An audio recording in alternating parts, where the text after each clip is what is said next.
Mr. Burroughs. Good evening. Good evening. Well, I'll start with a few remarks about the nuclear situation. It is to be remembered that on the occasion of the first atomic explosion at Alamogordo, New Mexico, Robert Oppenheimer, the creator and founding father himself, entertained the possibility of a chain reaction that would ignite the atmosphere. And he had to be calmed down by the FBI. They put him away for a couple of days. And 20 years later, in 1965, on a television program, there's a television program about the atomic bomb, and everybody appeared that it had anything to do with it. He said, "We are become Shiva, destroyer of worlds." So more than 20 years later, he still thought that the atom bomb would eventually destroy the Earth or render it uninhabitable. And he wiped a tear out of the corner of his eye. And various highly placed military officials appeared to say it was a very difficult decision. They're talking about the decision to drop the atom bomb on Hiroshima. But apparently, by the time they'd done that, it was quite easy to drop another one 2 days later on Nagasaki. And I thought, God defend us all from a difficult decision in the Pentagon. Nobody does more harm than people who feel bad about doing it. Now, the present-day apologists for nuclear power are leaning very far in the other direction. That they say that these plants have a splendid safety record and there's been not a single death or serious injury, which incidentally is not true. And you'll notice that all the old backers of the Vietnam War are now in the pro-nuclear ranks. William Buckley Jr., many others. Not a single death or serious injury. Of course, Hiroshima and Nagasaki don't count. Nuclear power, we are told, is safe, and it is a patriotic duty to support it. They somehow created that idea that it is patriotic to support nuclear power. Just why, I don't know. They don't want to hear about chain reactions or cumulative damage to the human genetic pool or the very clear correlation between low-level radiation and cancer. And they, of course, accuse their opponents of being unrealistic, and one of Buckley's phrases is infected with latent ideological bias. He is really a master of the meaningless sentence. However, of course, Oppenheimer's calculations at Alamogordo, does anyone know the literal translation of that? I know that Gordo is fat. What does Alma mean? Does anyone know? It's not Alma. Alma is soul. But Alma, I don't know. Doesn't anyone know here? Good heavens. Huh?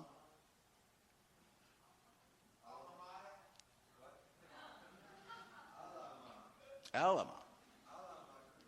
Well, it's the same as the Alamo. But I don't know quite what it means. I know what Gordo means fat. So it's fat something.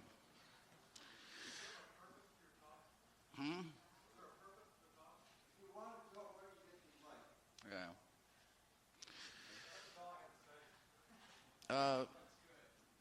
I was just curious to know what the meaning, the actual literal meaning of the Spanish word was, where the first... Is there a purpose to the whole talk? There are a number of purposes. Could you summarize so I could follow better as you're talking? Or would that be too hard? I couldn't hear you. What'd you say? Could you summarize the purposes so I could follow the argument better as you talk? Well, no, I can't summarize and talk at the same time.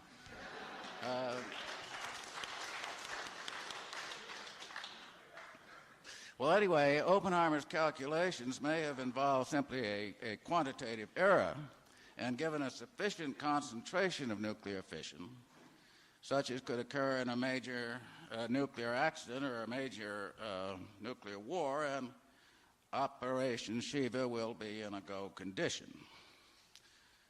Sput. Well, we sounded a word of warning. Yeah.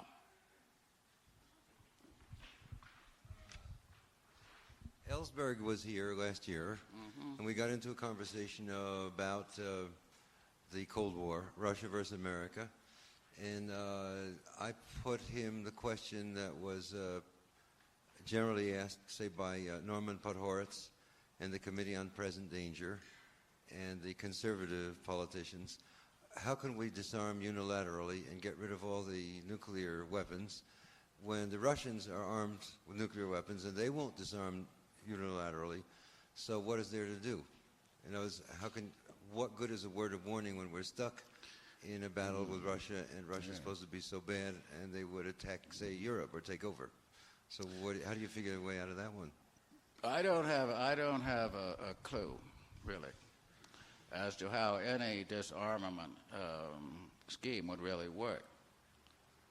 Given the amount of bad faith that's implicit in the situation to begin with.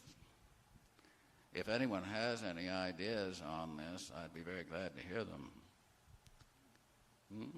The one idea that Ellsberg had was that since it would be impossible to disarm unilaterally, that the only possible way was a slow, step-by-step, inch-by-inch disarmament, and so he thought the SALT Treaty, for all of its flaws, was a step in the right direction because it was an agreement not to have a war, but to slowly de-escalate the hysteria and de-escalate the physical. Yes, and do exactly what were the bombs already in existence? His idea was just let them die. They do die in time. How long does it take? They go out of function after 10 years or so. That's what. Oh, really? I thought it was much longer than that. No, the plutonium lasts, but the actual functioning explosive bomb gets obsolete after about 10 years and has to be reprocessed here at Rocky Flats, actually, or the components have to be reprocessed. Yes. Then the old bombs that are sort of obsolete are stored in outside of Santa Fe in a hollow mountain. There are a number of old bombs that aren't usable right now. In other words, the bombs do get obsolete. So he was saying just let them do nothing and let everything go through normal obsolescence. Yeah. That was his idea. Mr. Burroughs, why not instant disarmament? Why not instant disarmament? Well, I have nothing against it. I just don't think that it's very practical. It never has worked. But neither has war. I'm not challenging you. I heard George Wald speak in 1970, 1971 in Cambridge, and there was a little bit of heckling in Harvard Square about how to get out of the war, and George Wald said, you want to know how to get out of the war? Just get in your boats, and we leave the war.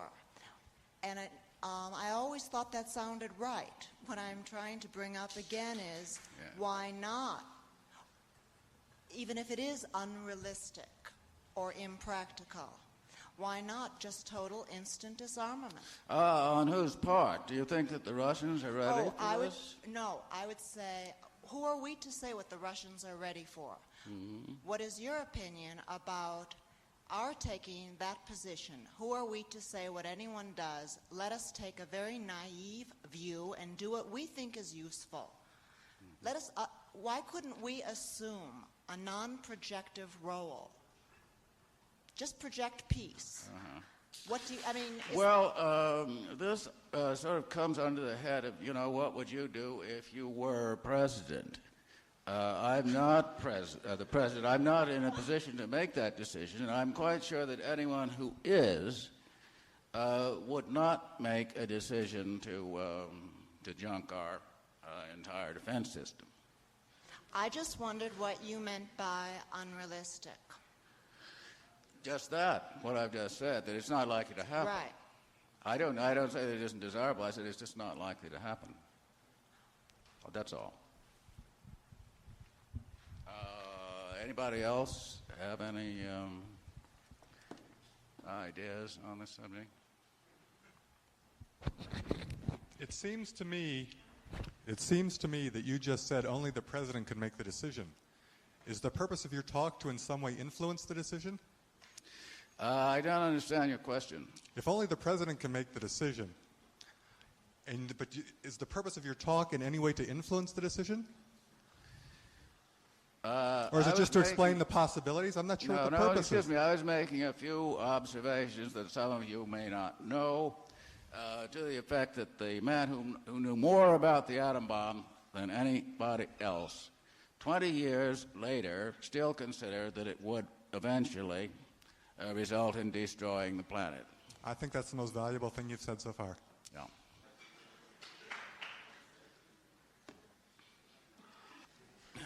Well, we don't have to keep talking about the atom bomb. We can talk about anything else.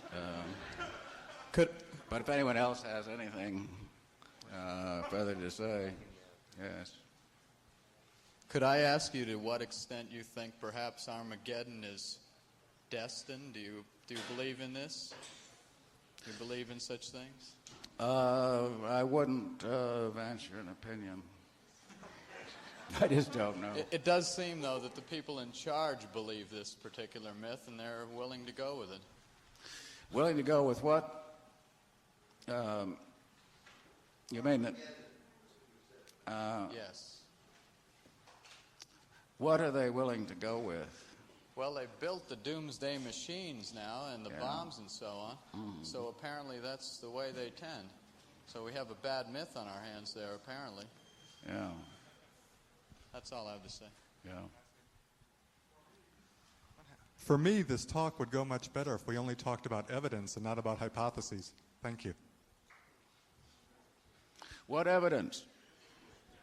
What evidence are you talking about? You've given two pieces of evidence. Hmm? You have given two pieces of evidence. I don't know of any more myself. Oh. I'm not an expert in this field. Yeah. Well, suppose we talk about something else. I'm sure that this subject has been pretty well worked over. Yes, someone has a question there, I believe.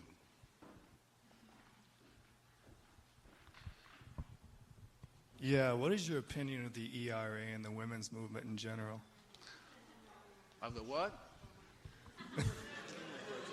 The ERA. I read in an interview with you in Rolling Stone College Papers, and correct me if I'm wrong, you said you thought women were a biological mistake. Well, that mistake would imply someone who made the mistake. So, perhaps, it's, yes, it's a very metaphysical question, that. It implies someone that made the mistake.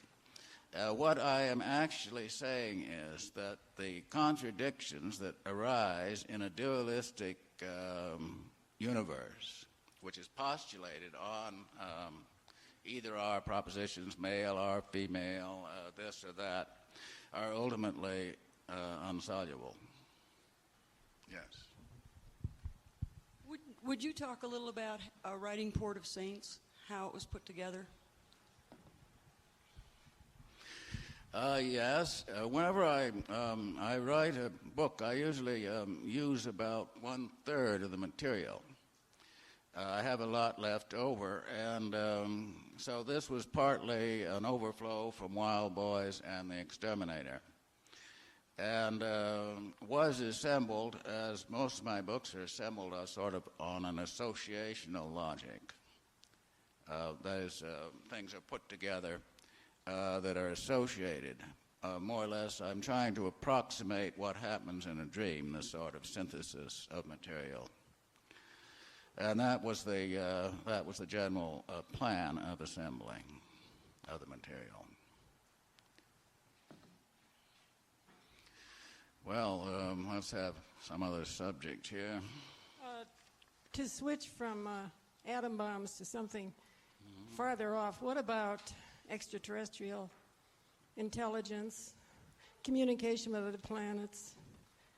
Is it possible? Are we going to communicate with them, or are they already communicating with us? Well, if there's any validity in the flying saucer sightings, etc., I've never seen one myself, but I know people that have, would indicate that their technology is far in advance of ours, so that they would be presumably communicating with us.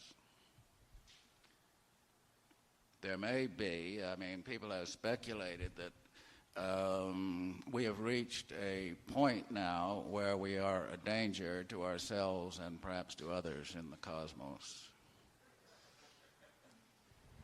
Well, would there be a possibility of communicating with them telepathically, or perhaps, vice versa? Well, I think that all communication between people now is at least partially telepathic. And I remember the Navy has a program of communication so that they'll know how to communicate with alien beings if they ever contact them. I think Dr. Lilly was in on that at one time. This is all part of the Dolphin Project. Interspecies communication, that's the word. Well, it seems to me that all communication is interspecies communication. That is, communicating with another person is very approximate. So I think that the whole problem of communication is of such difficulty that it's about as easy, it'd be about as easy to communicate with aliens as it is with anyone.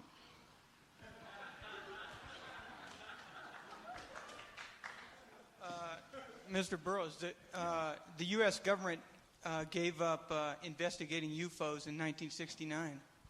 Huh? The U.S. government, factually speaking, gave up investigating UFOs in 1969, more than 10 years ago. Mm-hmm. Well, that's what they said anyway. I don't believe anything they say about anything, really.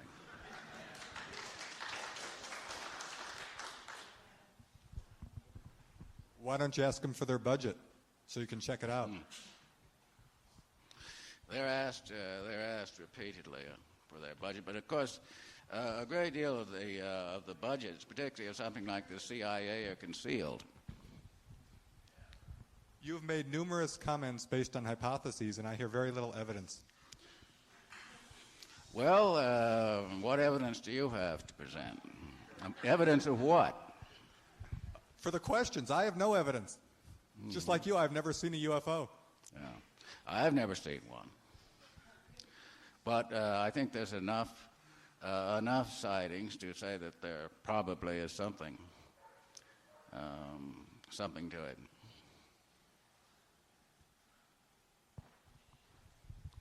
Mr. Burroughs. Yes. Stand up. I heard you announce your new book, Cities of the Red Knight. Is that right? I get it backwards sometimes.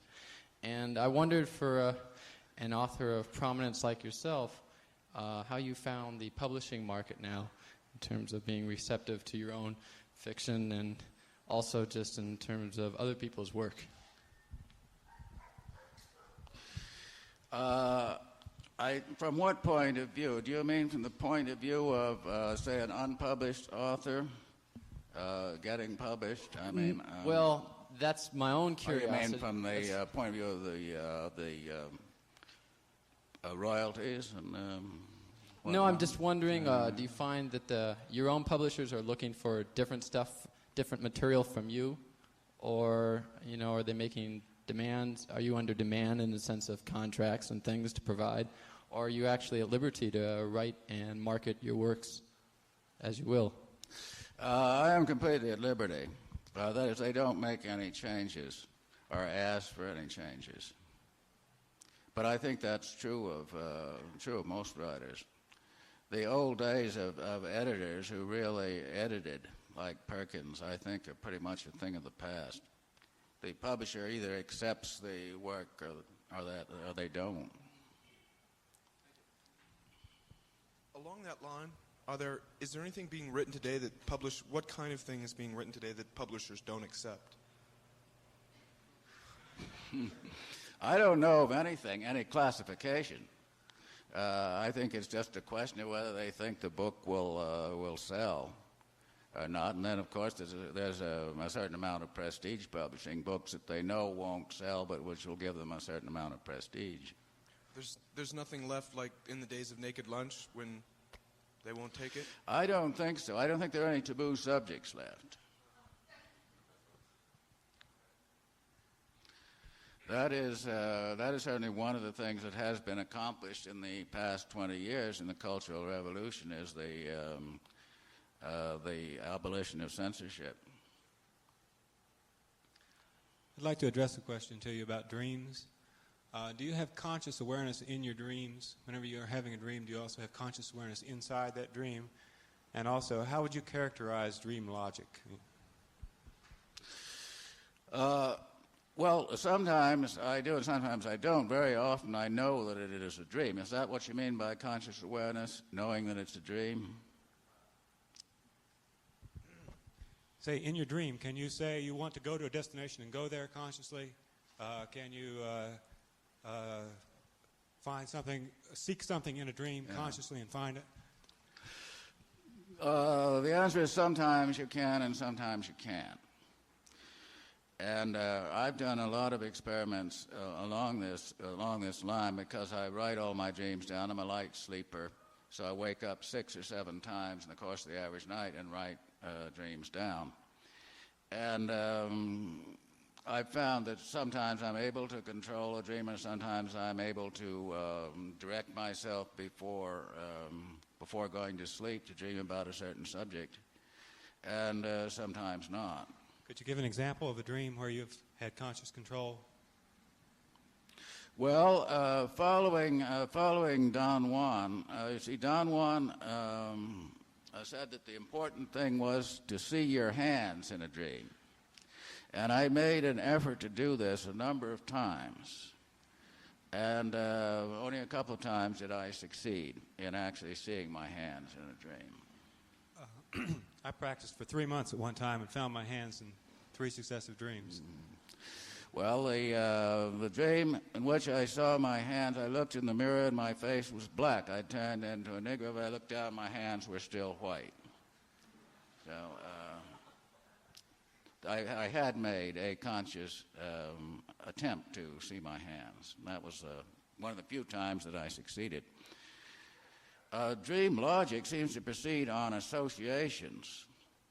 That is, one thing is associated with another. For example, a Paris restaurant could lead you to Paris, France, according to dream logic, which is also literal use of words. And I suppose you all know, to me, one of the most important new facts about dreams is that they are a biologic necessity. See, they have made experiments of waking people up whenever they start to dream. They can tell by the rapid eye movements and also by the brain waves. The brain waves of dreams are very much like the brain waves of people when they're awake. And if they keep interfering with the REM sleep, that is the dream sleep, very soon the subject will show all the symptoms of sleeplessness, no matter how much dreamless sleep they are allowed. And eventually it would be fatal. It's within 2 weeks or so. So we know now that dreams are a biologic necessity, which means that they must serve a very important function. What do you think of the decline of literacy that's been happening? The what? Decline of literacy? I don't understand the word. Decline of literacy. Oh, the decline of literacy. You mean that fewer people can read? Right. Well, I don't know. Do you think this was a fact? I thought everyone was required to know how to read, that they were forced to learn how to read. Are you meaning something a little more than literacy? Well, people go to school, but not many people actually, once they're out of school, continue reading. they watch TV and stuff. That's very true, but still, the book market has never been better than it is now. There's enough people buying books. I think there are more people buying books. I mean, per capita now, say, than there were 40, 50 years ago. But there are a lot more people now. Yeah, well, no, I meant taking that into account. Oh. I meant by per capita. I mean taking all that into account. What you said earlier about dream logic and it following association lines, and then you said following the lines of the literal meanings of words or the literalness of words, then I kind of believe dreams to be very much images. How do words and images relate here? Do we see images and perceive them as words, or even in dreams? Well, you have both words and images, of course, in most dreams. It's comparable to a film, and sometimes, of course, you'll have more preponderance of words, and sometimes a preponderance of images.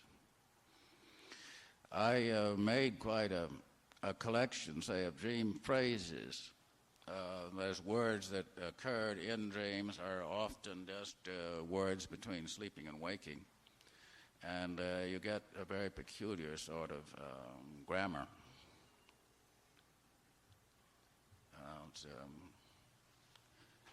If I can remember, where naked troubadours shoot snotty baboons was one.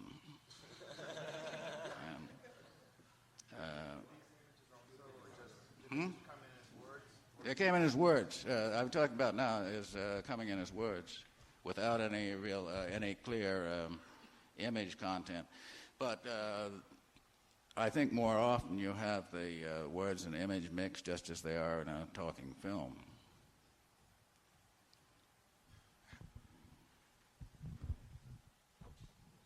Mr. Burroughs, you mentioned the danger that we present now to ourselves and maybe to the larger cosmos. Have any good ideas for escaping from that danger? No. No?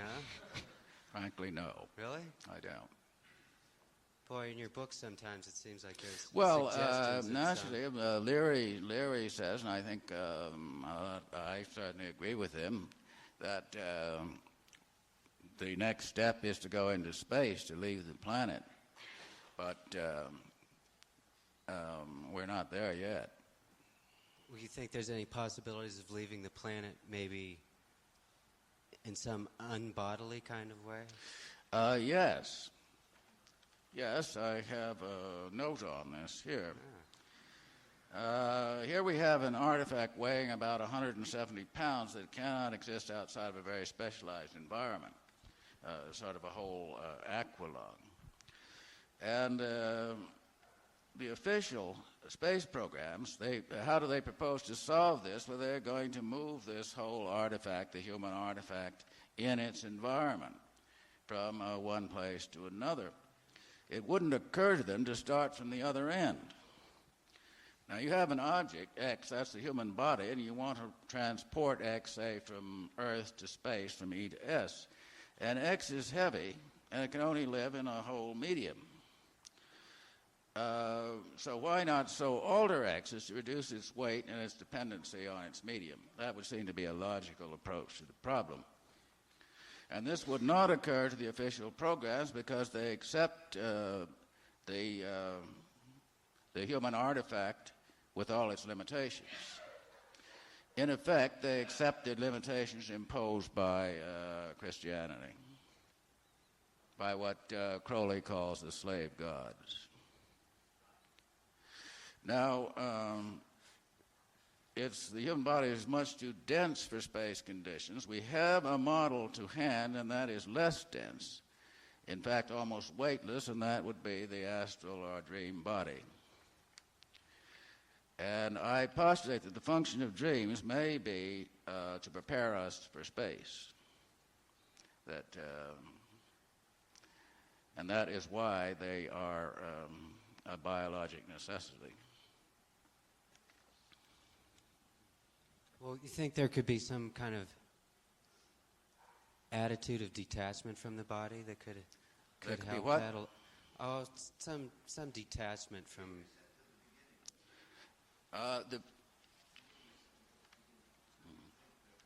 Do you think that there could be some kind of attitude of detachment from this bodily nature that might help us along that way? Well, I was just suggesting that research should be directed towards making the human artifact more transportable, instead of spending all these vast sums on transporting it in its present condition.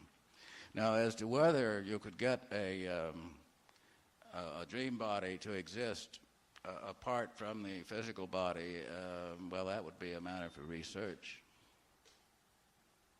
Okay, Which thank you. I don't think very much being done on that, along those lines, officially at any rate.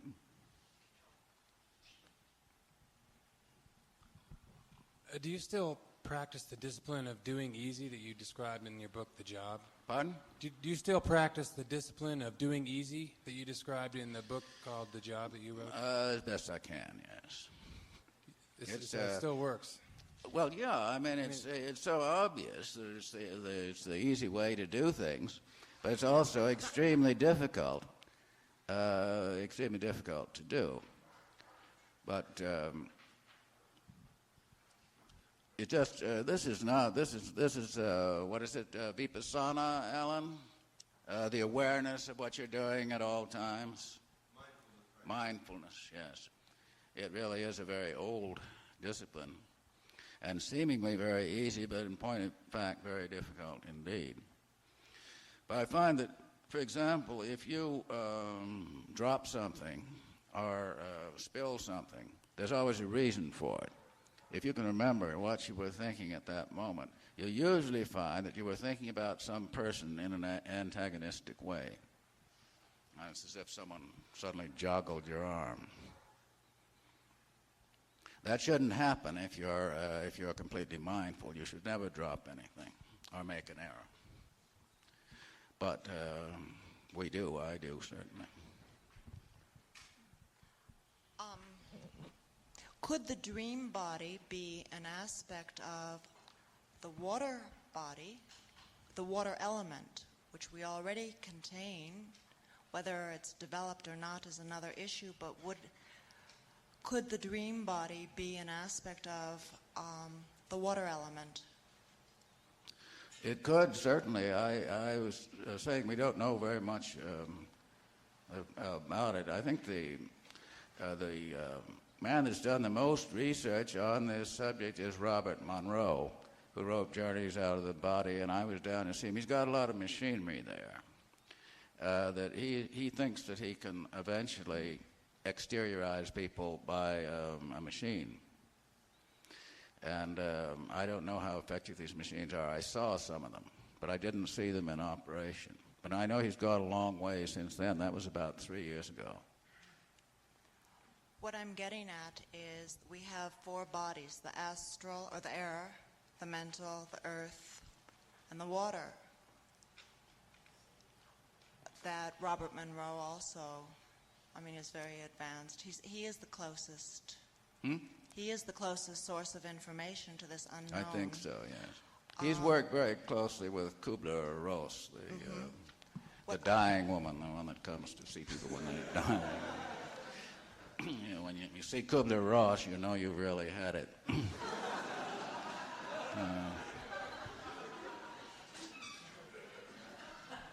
Thank you.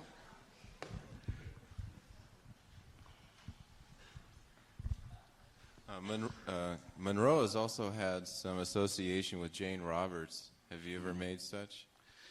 No, I don't know the name. In what way? Well, he just visited to study her mediumship with this entity Seth, which you probably have heard of, maybe. No, I didn't know that. But next time you see him, maybe you could ask him.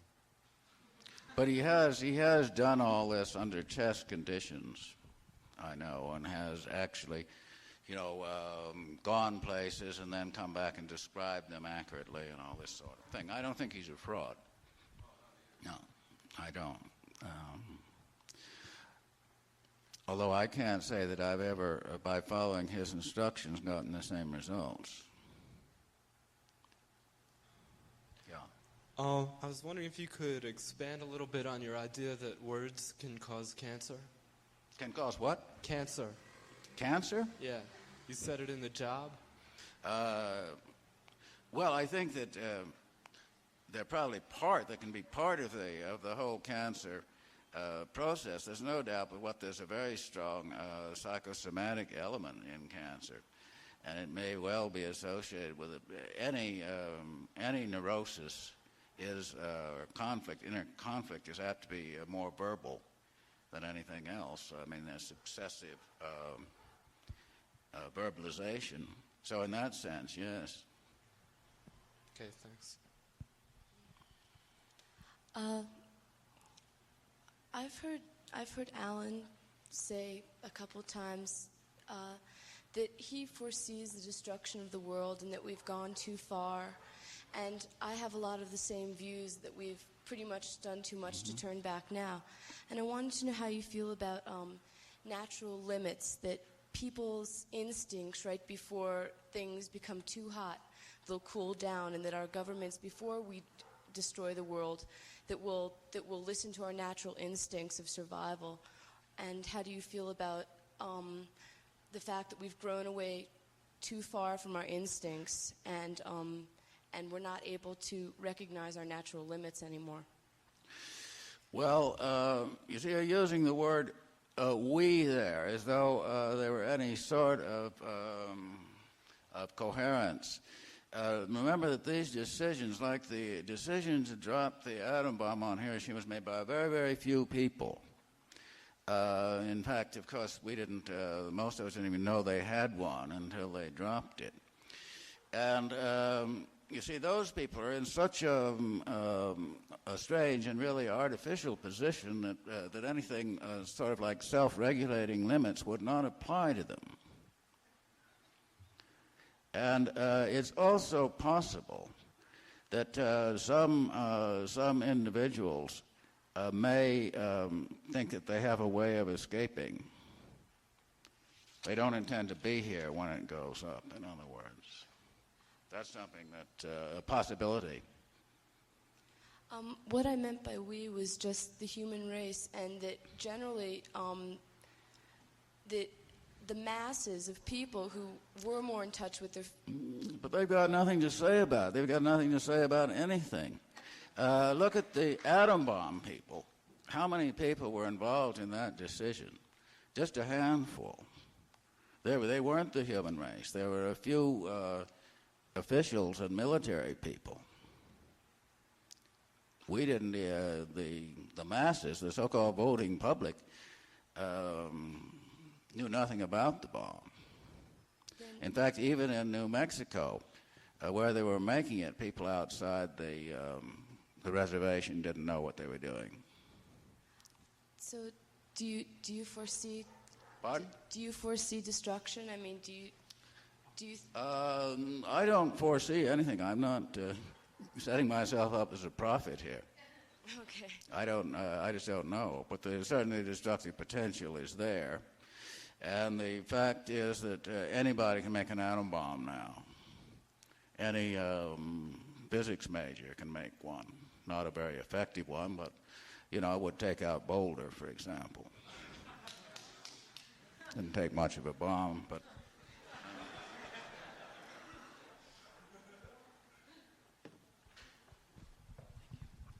I was reading in your Paris review, you talked about a Dr. Dent and how he helped you get over your drug habit. I'd like to know what he, influenced you with. Dr. Dent is dead many years ago, and the apomorphine treatment which he gave is not being used in many places. They're using it still a little bit in England and in Denmark. And I think they're using it also in Switzerland for both alcoholism and drug addiction. But it's never had any use in America. I mean, it's been pretty much rejected by the medical establishment here.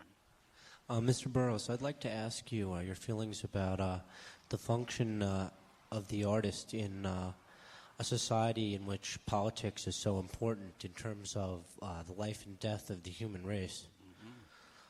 Specifically, if we can make a metaphor between a heroin junkie in the United States as a profit junkie and a comfort junkie, isn't the function of the artist like Dr. Dent? I don't quite see the relation of the artist to Dr. Dent. Well, to me, the function of art and the function of, in fact, of all creative thought is to make people aware of what they know and don't know that they know. You can't tell anybody anything they don't know already on some level. For example, in the Middle Ages, the people on the seacoast, they knew the earth was round. They believed it was flat because the church said so. And similarly, and of course this becomes part of common knowledge. In other words, the effect of an artist or of a creative thinker is indirect compared with politics. It's not immediate. Although it can be, well, I mean, for good or for bad, it didn't take long for the theoretical formula of matter into energy to be translated into an atom bomb. And certainly writers, artists are very influential in influencing thought and fashions and so on. A great deal of the changes that have taken place in the past 40 years, the Cultural Revolution, have been at least partly due to the work of artists and writers, filmmakers, creative work in the widest sense. Mr. Burroughs, do you feel that the use of mind-altering drugs increases your creativity or stifles it? I wouldn't put it as an either-or proposition. It depending on the person, it might increase it to some extent, and certainly he would. You see, using such drastic drugs as mescaline and LSD is certainly an important experience, and I think that writers have profited from that experience. I don't see that any, should we say, moderate use of such drugs or occasional use of such drugs would do anything to stifle someone's ability. Yeah, Would you comment on the fact that the big science boys named the Banisteriopsis copy element isolated as telepathine? Would you comment on this? Yes, I think it was just the rumor. You see, the medicine men used it presumably to potentiate their psychic powers, and that the discoverers, the people that isolated the substance, just were guided by that to call it telepathine. But this is true to some extent, I think, of any powerful psychogenic agent. That there is, if not the actuality, at least the illusion of telepathic contact.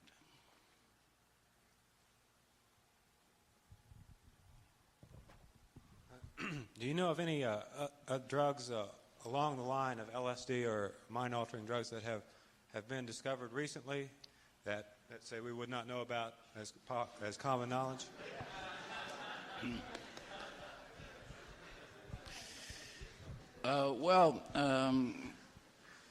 Yahé itself has never been, so far as I know, isolated and brought into this country in any quantity. But there have been a lot of rumors. I mean, 15 years ago, I heard of a drug that was so powerful that it was not released even for experimental purposes, and was only going to be given to the military.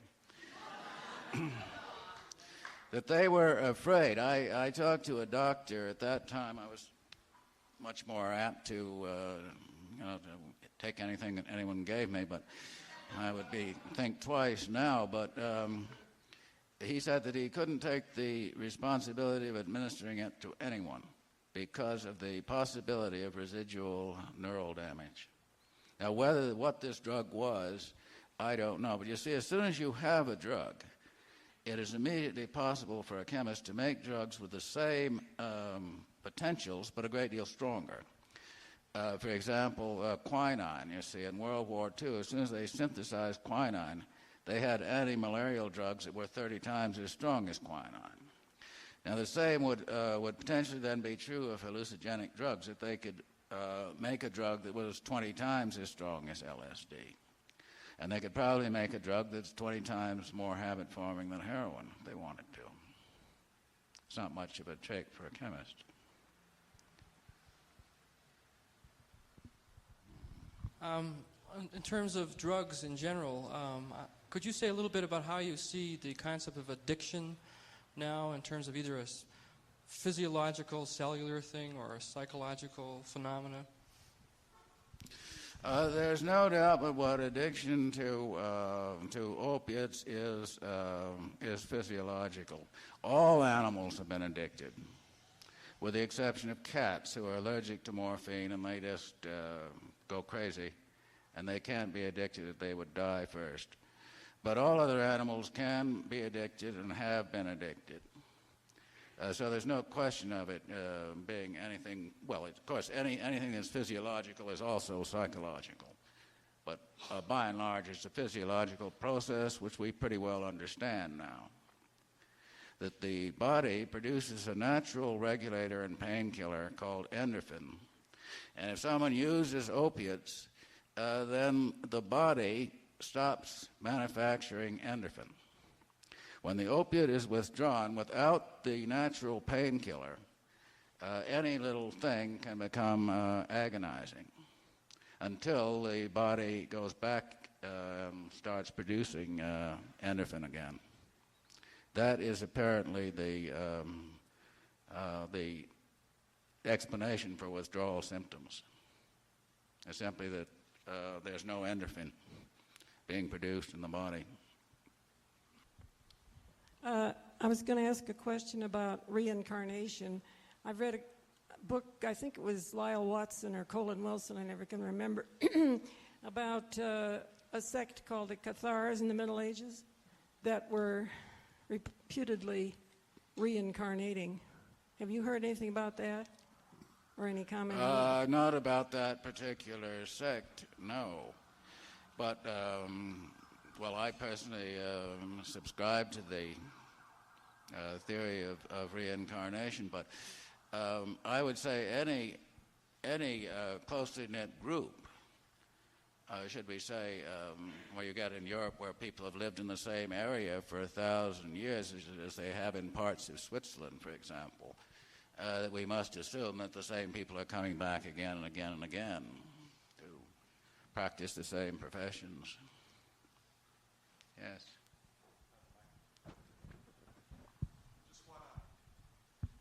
I think it's a correction. I think you meant endorphins, not endocrines. I think they're different things. Yeah, well, my pronunciation may be wrong. It's endorphin. How do you pronounce it? Endorphins as opposed to endocrines. Endocrines are a very specific, different thing. I thought it was I meant, of course, there's a number of these compounds. There's more than one. Well, it's good to understand that. I just didn't, people might go out reading about endocrines and they wanted to read about endorphins. One piece of evidence that you gave I was interested in, but I missed it. What keeps people alive? What kind of dreaming? Or what do they die from if they don't have it? What? You said it might be fatal if you didn't dream or something? It is. Okay. And how do they, on what basis do they assume that, or do you assume They have taken first animals, and whenever the animal starts to dream, which they can tell by rapid eye movements, they wake the animal up. So the animal gets no dream sleep. The animal is prevented from dreaming. If they go on doing this for a certain length of time, the animal shows all the symptoms of sleeplessness, restlessness, etc. And if this were carried further enough, far enough, the animal would die. In other words, dreams are a biologic necessity for any warm-blooded animal. Would you suppose that carries over into daydreams too? Pardon? Does that apply to daydreams as well? No, I don't. Of course, probably the dream process probably goes on all the time, to some extent. Yes, it would apply to dreaming in the widest sense. What would that suggest for the Buddhist practice of waking up? I don't know as it would suggest anything specific. Yeah. We can go on for a while. Mr. Burroughs. Yes. A man named Edmundo Garcia has just formed a church called the Universal Church of Hydraulics. He claims that water is the cosmic octave, and that a theology of ecology is in the works, the water works, as he says. What are your feelings regarding the old notion of the age of Aquarius? Does it mean we get vaporized, or any feelings? I don't know. I don't have any such general. He's worried about the water table, is he? Well, apparently that is something that would get short very quickly as the water supply. He probably has good reason to be concerned. What do you think of the possibilities of multiple universes, and of the possibility that dreams are communications with our own possible selves and other possible universes? I would be inclined to subscribe to that. Do you think it's also a possibility that when you're dreaming, you're not actually predicting the future, but when that comes, that you actually made that happen, drawing it from the dream? I wouldn't go so far as that, but Dunn makes a very important point. He said, if you dream, say, about an earthquake or a fire, and this happens, I've had this happen, you are not dreaming about the event itself, but about the moment when you become aware of it. Usually a newspaper picture or something like that. In other words, you are dreaming of your future time track. And there's not much to suggest that you have any influence, at least not in that kind of dream. There's someone right there. Do you have an opinion on whether there's actually a group of people in control of the nation or the world that are using a rigorous, systematic kind of control, such as in Mayan society? Well, yes, I think that I've spoken about the atom bomb, and the very few people that were concerned in that decision. And I think that is true to a large extent of a number of decisions. I think that, for example, Western countries are, in point of fact, controlled by very few people. As to any one group, controlling the whole world, no, I don't think any one group is that powerful. But certainly international cartels do control prices, interest rates, all sorts of economic factors by agreement of a very few people. Price of gold, for example. And is that enough to control people's behavior, or to? Well, if you can control the economics of a country, you're going very far towards controlling the behavior. You're controlling it in a general way. You don't need to have any more control than that. I mean, there's no need for anyone to have control over every individual. Okay, thank you. Going back to dreams, there's a poet, his name I think is Brian Geisen, who created a machine called the Dream Machine. Do you know anything about that? Yes, I was there when it was created. It is a stroboscope, in effect. It's flicker. And Gray Walters, who was one of the early experimenters with flicker, found that it produced many of the effects of hallucinogenic drugs, that is, breaking down the compartments of the senses, that is, seeing sounds and hearing odors and all that sort of thing that occurs with hallucinogenic drugs, could be produced by flicker, which is pulses of light into the eye at a certain frequency, at the alpha frequency, I think between 8 and 15 per second. And this is a device for doing that. It has a light in a revolving cylinder with slots so that it can be set for a certain frequency. Now, what actually happens? It has some of the effects, as I said, of hallucinogenic drugs, and you see all sorts of patterns, and sometimes visions like cities, things like that.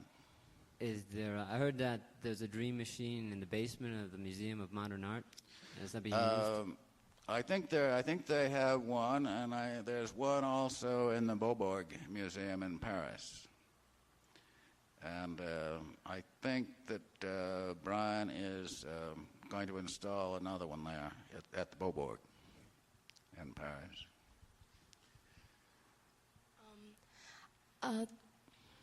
In a dream once, I was able to do algebra in the dream, and I remembered what I'd done in the dream, and I had never been able to do it before, and when I woke up, I was able to do these equations, and I don't know how to explain that. Well, there's a famous story about a man who solved an equation in a dream, I believe. He saw the equation had been bothering him, then all of a sudden it joined in a certain way. And so I think that this is an experience that happens quite often. The idea that dreams are completely illogical, of course, is not true at all. I have gotten from dreams perfectly coherent narrative stories. No one would know it was a dream. Sometimes I get a whole chapter that way, which I've, in fact, read. I pick up a book in a dream and read it, and then I'm able sometimes to transcribe that later when I'm awake.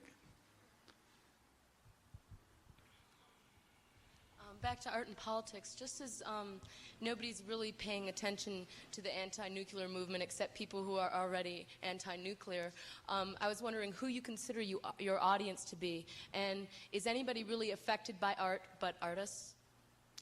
I think they are profoundly affected by artists, but perhaps not directly or immediately. By artists and by creative ideas. My heavens, look at what came of Karl Marx. How many people have read Karl Marx? It isn't necessary that so many people have read them. Look at the number of people who are affected by it. And I think that the example, as I was pointing out, the whole cultural revolution which has taken place in the last 40 years is certainly, to a large extent, due to artists and creative people as filmmakers. Could you talk a little bit about your interest in the Johnson family? About what? Your interest in the Johnson family? Well, yes, I am writing a book on the Johnson family called The Johnson Family. I can read you that. It was a turn of the century expression to designate sort of good bums and thieves, and it was elaborated then into a code of conduct about a Johnson, what a Johnson does and does not do. A Johnson honors his obligations, his word is good, and is a good man to do business with. A Johnson minds his own business. He is not a snoopy, tail-bearing, interfering, self-righteous type of person. And a Johnson will help when help is needed. He will not stand by while someone is drowning or trapped under a burning car. I had a friend who was had an accident. He hit a cow going 90 miles an hour and was trapped under his car, and some salesmen came along. They wouldn't even get out of their car. And some truck driver came along and got him out. And the show business designation for a Johnson is he's good people. So it also occurred to me that in the planning this book that the Johnsons are also would be ideal people to have in space with you. And I postulated that, for example, postulate that there's no privacy and no deceit possible in space, that your innermost thoughts and feelings and intentions are immediately apparent to those around you, so you want to be very careful who is around you.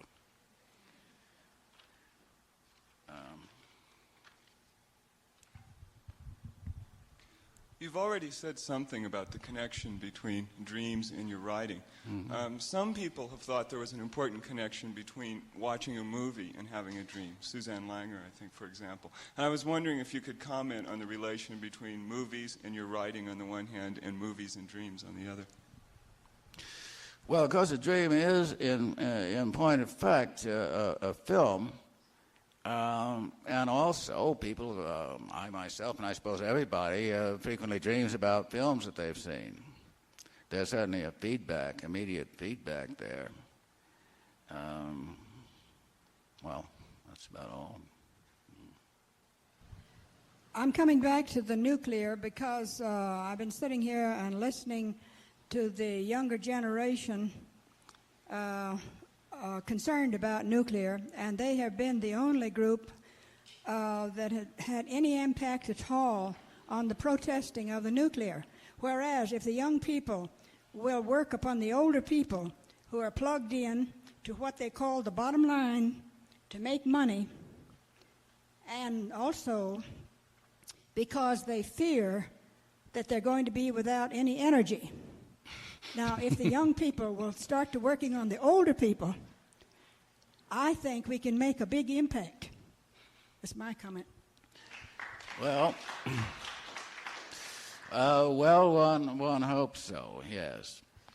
But I think a lot of the pro-nuclear people are so set in that opinion they're not going to change, because they just don't want to hear anything about the facts. They completely close their mind to the dangers of low-level radiation, any of those things. I mean, naturally, they never heard of Oppenheimer, let alone of what Oppenheimer thought about the atom bomb and its potentials. And they're really just set in ignorance. I don't know how successful anyone would be in changing their mind. They're pretty stupid anyway. Getting back to movies and dreams and what you said about the flicker machine, I was wondering what kind of influence the television has in altering your mind and how you think about that. Well, I hardly look at television, so I don't know. I don't have much of an opinion. Yeah, but how about the millions of people that do? I know, yeah. Well, it's a continual input that must be having a very profound effect on their mind, quite apart from even the content.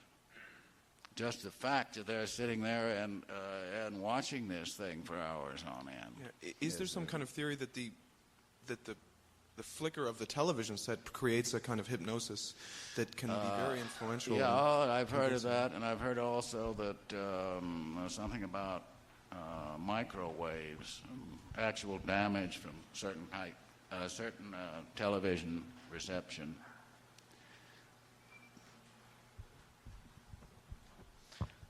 Do you think you could feed back on this? In other words, do you think the TV is giving off vibrations? Do you think that the human being could actually feed back down the line?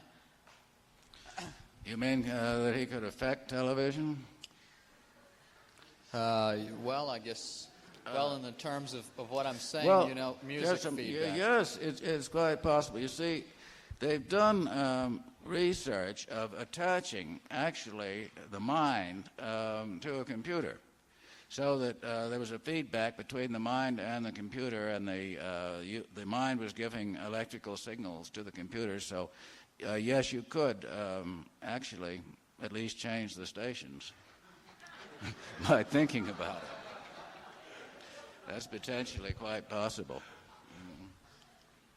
There's a lot about that in the Secret Life of Plants. How many of you have read that book? It was quite, remember the man that had a circuit set up so that he could turn on his television by thinking about it, even from another city. Yes, it certainly is possible.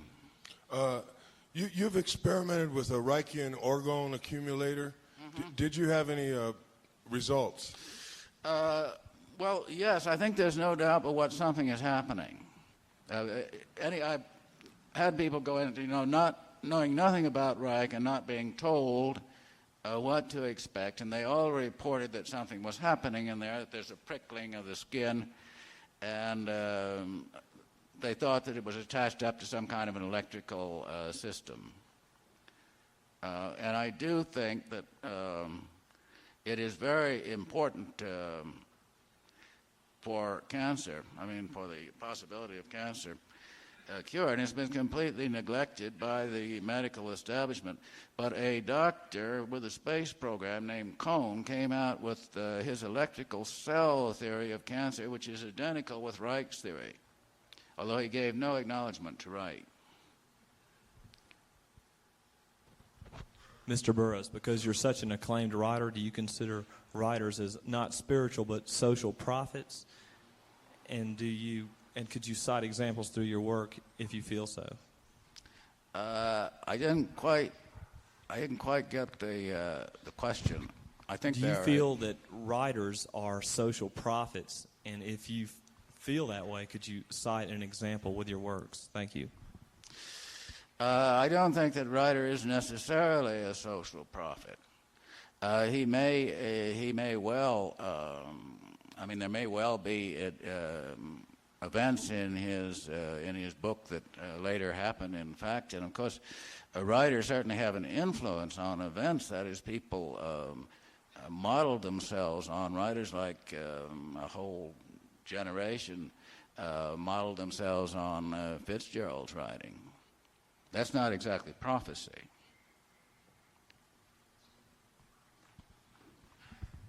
It's influence rather than prophecy.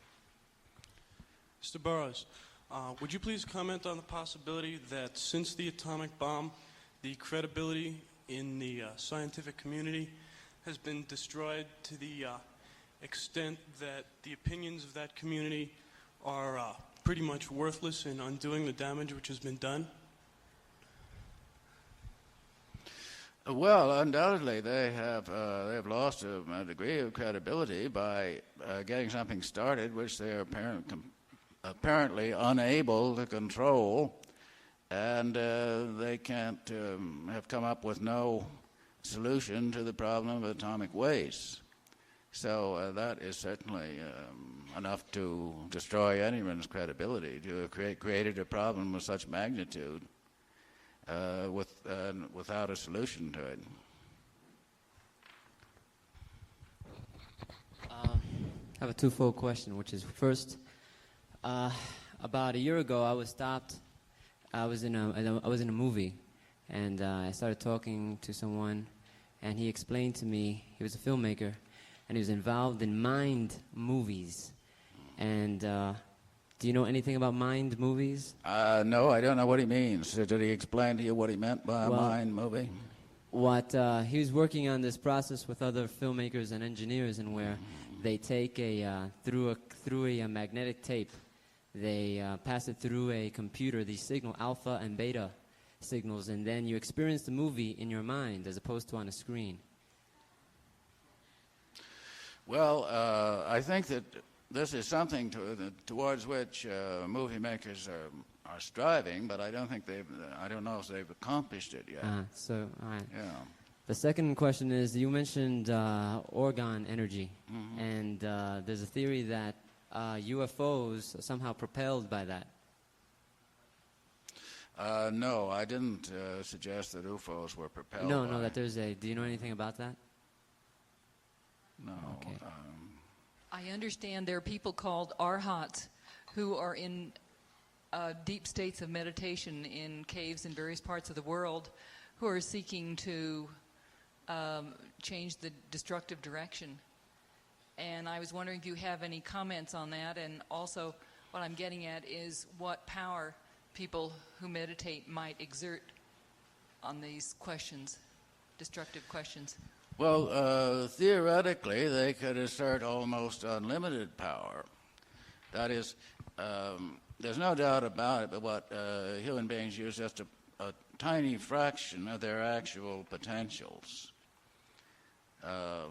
That is, we have potentially photographic memory for everything that's happened to us. We know such a tremendous amount that we know and don't know that we know. And so potentially someone could very directly influence the minds of politicians and military men. As to whether they are actually able to do this at this time, I just don't know. Where are these people supposedly located? Is there any suggestions? In the Himalayan mountains. This was told to me by a Sufi master. Well, it's possible, and we certainly hope so. Certainly hope that someone knows what they're doing.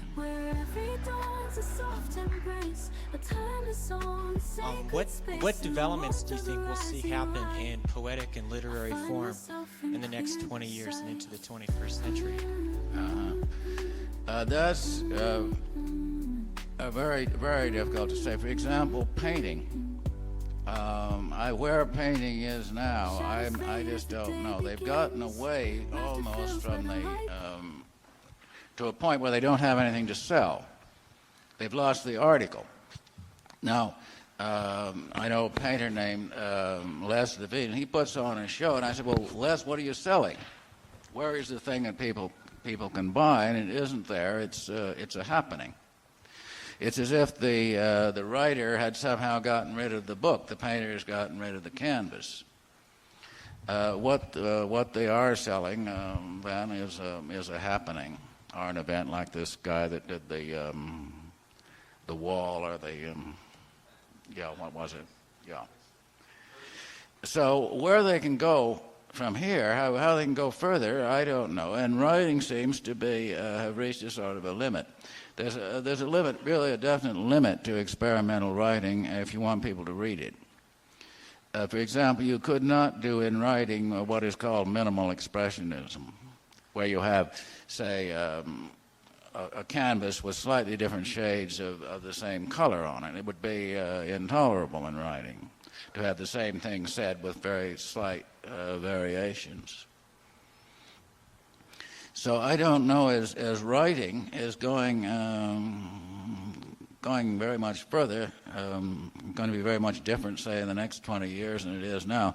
There's one invention that might have, if they ever really perfected a throat mic that was sensitive enough to pick up subvocal speech, then you would have something almost as revolutionary as the camera was for artists, because you wouldn't have to guess when you were transcribing someone's stream of consciousness. You could actually record it.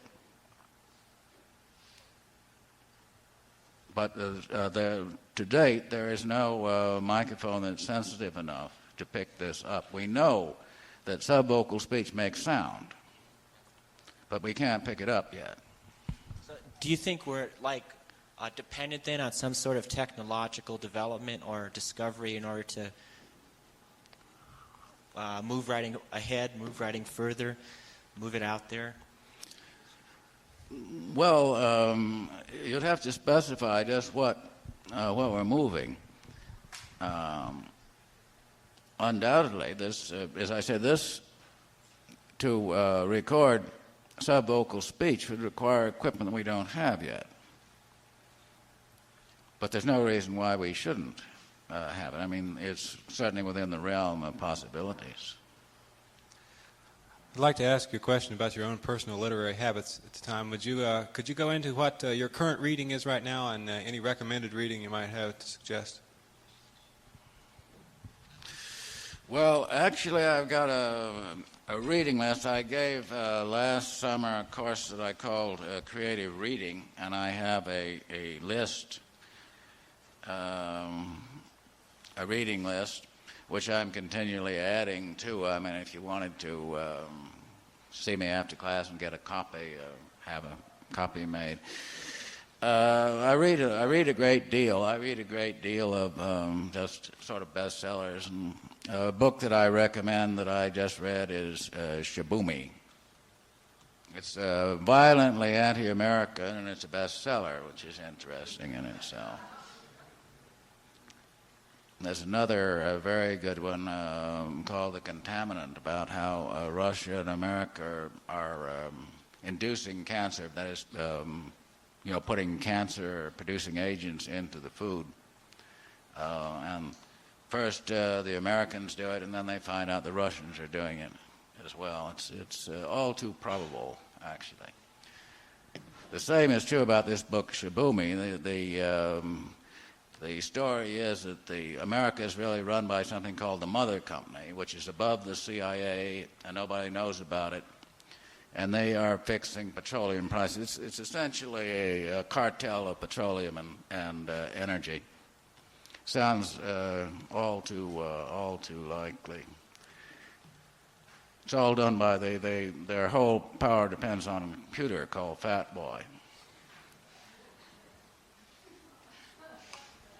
What? Very interesting book. I recommend it. Anyone read it? Nobody's read Shibumi?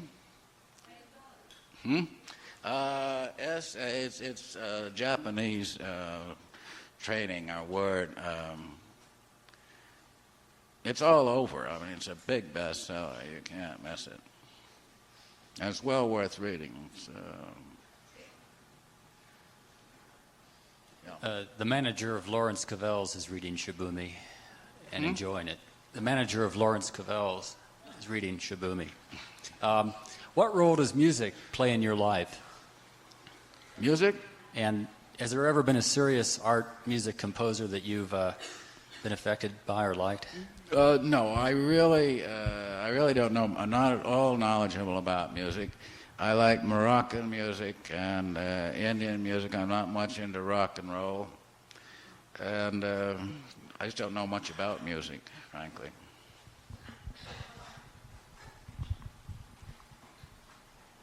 Could you comment on what inspired you to use the cut-up method, and if so, do you still use this as a method of writing composition? It was not my invention or my idea at all. It was Brian Geisen who said that writing is 50 years behind painting, and he simply applied the montage method, which had at that time, this was in 1959, been used for 50 years in painting. It was pretty old hat in painting, actually, at that point.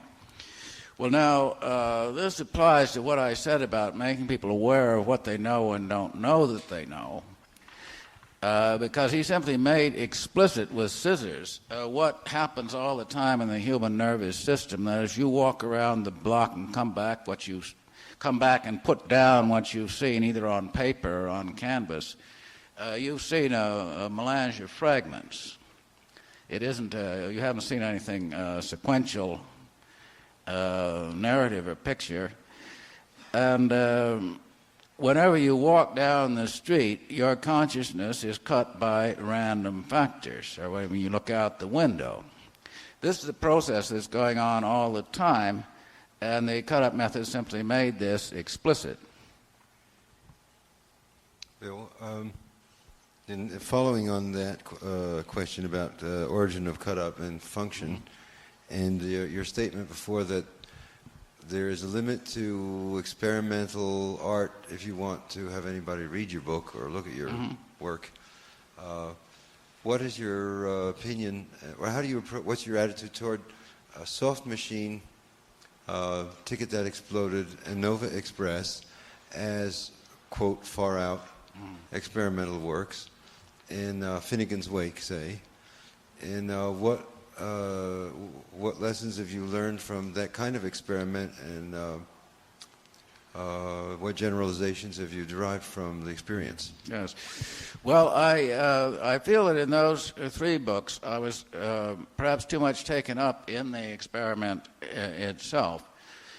Instead of using the material only insofar as it contributed to the work as a whole. And so I don't, I use cut-ups now just in certain situations. For example, if you're trying to portray a state of delirium, I think they're very, very useful for that.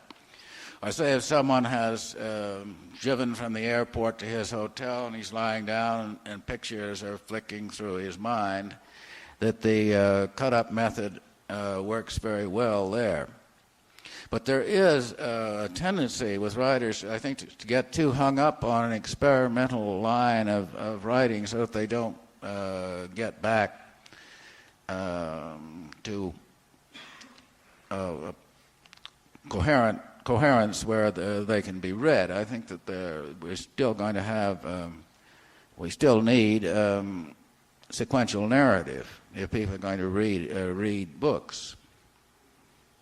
What stages of or phases of consideration did you go through before you arrived at this conclusion? Or what stages of practice of cut-up did you go through? No, the first work, say minutes ago, was pure cut-up and pure random, without particular editing. Then there was construction of thematic novels with cut-up, with the cut-ups aggregated around the theme, but the whole novel composed of cut-up material. Then was there an intermediary stage before you went back to narrative? No. There are all sorts of combinations possible. Lots of times I'll cut up a page, I don't get anything. Maybe I get one sentence and put it back in, so you can't even tell that it's a cut-up. There's no necessity of using everything that you get.